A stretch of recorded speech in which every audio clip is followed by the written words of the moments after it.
En voilà un coffre de Baron de l'Agneau avec de l'alcool de contrebande.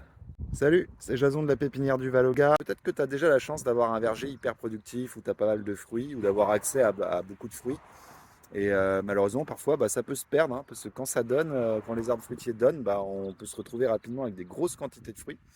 Alors, une petite astuce pour utiliser ces fruits et pas les perdre, c'est de faire de la distillation et du coup de faire de l'alcool avec ces fruits. Alors ici, j'ai dans le coffre deux fûts de 30 litres, enfin de mou de pomme fermentée.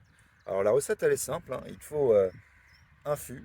Donc c'est les fûts bleus là que j'ai adaptés, que j'ai percé au-dessus en mettant un bouchon et un barboteur. En fait, ça permet à ce que l'air ne rentre pas, mais que les gaz puissent s'échapper pendant la fermentation. En fait, tu prends tes pommes, tu les laves, tu les mixes, tu les broies, tu les fous dans la cuve. Tous les 5 kilos de pommes, tu rajoutes 1 kilo de sucre. Et tu remplis comme ça jusqu'à remplir au maximum de ta cuve. Et puis après, jusqu'au printemps, tu viens touiller de temps en temps avec un malaxeur. Alors voilà l'alambic de 1946. On met le cidre ou le mou de pomme ou ce qu'il faut ici, là, ouais. Oui, qui descend dans la chaudière. Qui descend dans la chaudière. Donc ici, c'est chauffé avec le feu de bois. C'est un alambic à bois. Hop.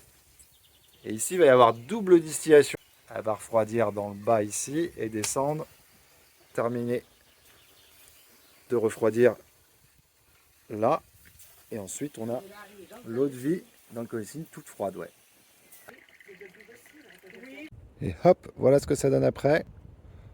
On obtient plusieurs litres d'eau de vie de pomme.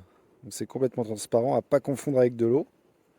Alors évidemment, on n'est pas sur de l'alcool de contrebande. Hein. Ma distillatrice, elle a une licence pour le faire. C'est officiel, c'est déclaré. Ne vous amusez pas à le faire à la maison, hein, parce que si on fait mal la distillation, on peut faire des alcools frelatés qui font des dégâts au cerveau. Donc il faut bien le faire par un pro.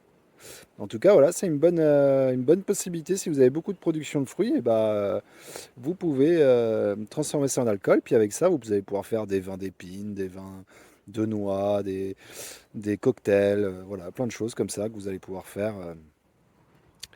avec l'eau de vie. Voilà, allez, ciao ciao!